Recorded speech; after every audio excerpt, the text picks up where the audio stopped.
একটু দাঁড়াও মাইরে দেখি ও মাগো মায়া শীতে মাইরইছে যে বইছে কখন আসবে আমার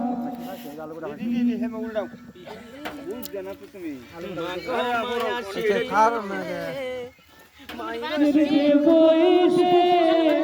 কখন আসবে বাদরাতি নাজিমা বাইদু আসে দিন সাদা কাপড় পরাইয়া হোকাটের উপর শুয়াইয়া মাইরে তোমরা কই যাইতাছো লইয়া রে গ্রামবাসী একটু দাঁড়াও মাইরে দেখি হিজন বইরা মাইরে দেখি রে গ্রামবাসী একটু দাঁড়াও